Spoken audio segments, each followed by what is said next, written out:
सीटें हैं असेंबली के अंदर। जम्मू कश्मीर की असेंबली जब 1957 में बनी थी 100 सीटों का प्रावधान था। 75 सीटों पर चुनाव होने थे। 25 सीटें पाक अधिकृत जम्मू कश्मीर के लिए रखी गई। एक सीट आपने निकाल ली, वहां आपने 24 रहने दी, यहां 76 कर ली। डिलिमिटेशन होती है 76 की 87 हो जाती है, वो 24 ही रहती है। अरे भाई साहब, अगर वो इलाका सीरियसली हमारा है तो प्रोपोर्शनेटली उसको भी बढ़ाना था, नहीं बढ़ाया आपने। फिर अब आप देखें, अब आपने 5 अगस्त 2019 को जो रीऑर्गेनाइजेशन की है जम्मू कश्मीर की, उसमें भी हमने क्या किया, 87 में से 6 ले की अलग करके ले लद्दाख की जो 81 बची उसको 90 कर दिया। लेकिन वो आज भी 24 पे खड़ी है जो मेरे इलाके की। हम उस पर क्या सुझाव देते हैं? क्योंकि मेरा 1/3 व्यक्ति वहां से आज विस्थापित है, जो आज स्वामी जी के सानिध्य में है, क्योंकि हम इसी पीठ को मानते हैं। हम मां शारदा देवी के भगत हैं, क्योंकि वो वहां पर पीठ हमारे पीओके में ही थी। हमने कहा है कि 1/3 लोग हैं, वो सीटें किसके लिए है? वो तो इलाके के लिए, मेरे लिए। अगर हम लोग यहां मौजूद हैं, हमें दीजिए। अगर 8 सीटें आप हमें देते हैं 24 में से, मेरा लोकस बनेगा। मैं राष्ट्रीय अंतर्राष्ट्रीय मंचों पर जाकर चाइना को, पाकिस्तान को, जो सिल्क रूट की बात हुई है या रोड बेल्ट प्रोजेक्ट की बात हो रही है, मैं उनको एक्सपोज करूंगा, उनको रोकूंगा। और मैं एक बात बता दूं, अगर हम उस प्रोजेक्ट को रोक पाते हैं तो हमें युद्ध की क्या जरूरत है? हम तो कमर तोड़ देंगे, क्योंकि इतना पैसा लग चुका है चाइना का वहां पर।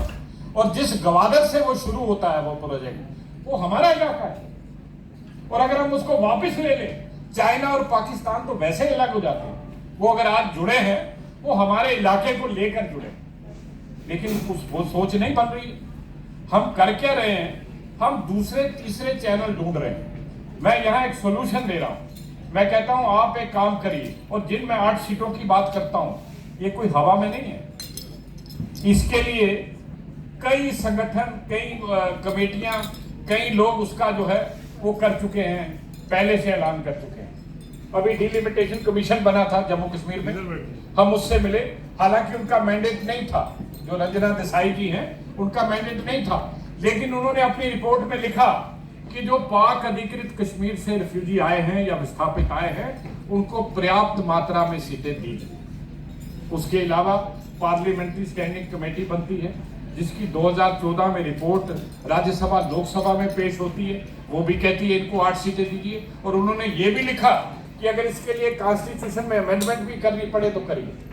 अरे भाई साहब, ये इतने आसान तरीके हैं इन लोगों को सबक सिखाने के लिए, जिसकी चर्चा यहाँ हो रही है कि आज पाकिस्तान ये कर रहा है, चाइना वो कर रहा है। बड़ा आसान था, क्योंकि मेरा लोकस है, मेरा मकान है, मेरे घर है, वहां दरियाओं के रुख मोड़े जा रहे हैं। मजेदार बात मैं बताऊं, ये मेरा एक कागज है जिसपे लिखा है कि हम 5,25,000 की प्रॉपर्टी मेरे दादाश्री वहां छोड़ आए थे, जिसका मुआवजा नहीं मिला।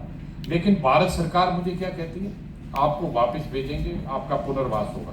लेकिन वहां मंगला डैम बन चुका है, वो डूब चुकी है प्रॉपर्टी मेरी पानी के अंदर। कैसे देंगे आप मुझे? और वर्ल्ड बैंक ने उसका पैसा दिया, एशियन डेवलपमेंट बैंक ने पैसा दिया, और वो तब तक पैसा नहीं देते जब तक औस्टी को आप रिहेबिलिटेट ना करें। लेकिन मुझे तो मिला नहीं, वो कहां गया?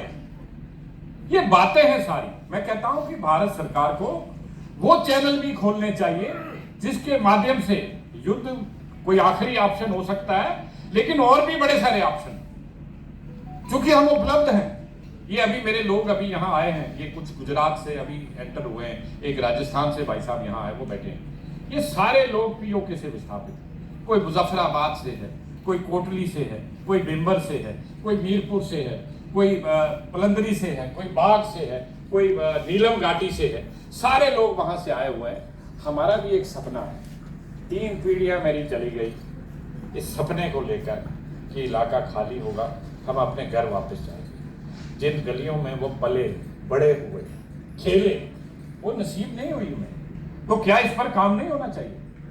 तो मैं बड़ा शुक्रगुजार हूं कि स्वामी जी ने मौका दिया, और इतने प्रबुद्ध सज्जनों के सामने, जो हिस्टोरियन है, लिखने वाले लोग हैं, उनके सामने मैं ये बात कर रहा हूं कि जहां कहीं आपको मौका लगेगा तो भारत सरकार को बोलिए, उनको एक रास्ता दिखाइए, भाई इन लोगों को प्रतिनिधित्व दीजिए, जम्मू कश्मीर की असेंबली में इनको बिठाइए, वहां मीरपुर का विधायक होगा, वहां कोटली का विधायक होगा, वहां मुजफ्फराबाद का विधायक होगा, वहां नीलम घाटी का विधायक होगा जहां पर हमारी पीठ है, वो लोग वहां बैठेंगे तो आपको लगेगा। मुझे याद है जब ये सरकार आई, मोदी सरकार, इन्होंने एक कहा कि जो हम मौसम का हाल बताते हैं, तो आज के बाद मुजफ्फराबाद का हाल भी हम बताएंगे। पाकिस्तान की चीखें निकलती सिर्फ मौसम का हाल बताने से, और ये हाल गूगल पर भी उपलब्ध है। अगर मोदी सरकार ना भी बताती तो गूगल से आदमी देख सकता था कि मुजफ्फराबाद के मौसम का हाल क्या है।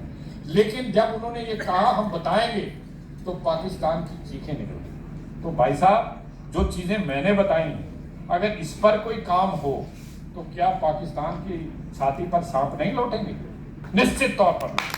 तो इसलिए हमने कहा है कि इसमें देश का भी फायदा है और हमारे लोगों का भी फायदा है, क्योंकि जिस चीज के लिए हम लड़ रहे हैं, सबसे बड़ी बात यह है कि डिस्क्रिमिनेशन है। शुरू किसी ने की थी, लेकिन आज भी जारी है। घाटी से विस्थापित आता है, उसके लिए अलग सुविधाएं हैं, मंथली कैश रिलीफ मिलता है, मुफ्त में राशन मिलता है, मिट्टी का तेल मिलता है, बाकी चीजें, लेकिन मेरे किसी व्यक्ति को नहीं मिलता। हालांकि घाटी जाना कोई मुश्किल नहीं है। स्वामी जी ने पिछले साल घाटी में कार्यक्रम किए हैं, मैं भी इनके साथ उधर तुलमुला होके आया हूँ, हम सारे इकट्ठे मिलकर गए। तो इसलिए मैंने कहा है कि क्योंकि हम शारदा देवी, शारदा माँ के अनुयायी हैं हम सब लोग, और इसी शारदा यूनिवर्सिटी में अब मुझे यहाँ आकर पता लगा, मैं पूछने वाला था कि क्या कनेक्शन है, खुद ही गुप्ता जी ने बता दिया कि इनकी माता श्री का नाम था। हम तो बिल्कुल शारदा माता के, शारदा देवी के भगत हैं, और इसीलिए हमने कहा है हम स्वामी जी के सानिध्य में इनके साथ जुड़े हुए हैं, और ये जहाँ कहीं भी कार्यक्रम होता है हमें बुलाया जाता है।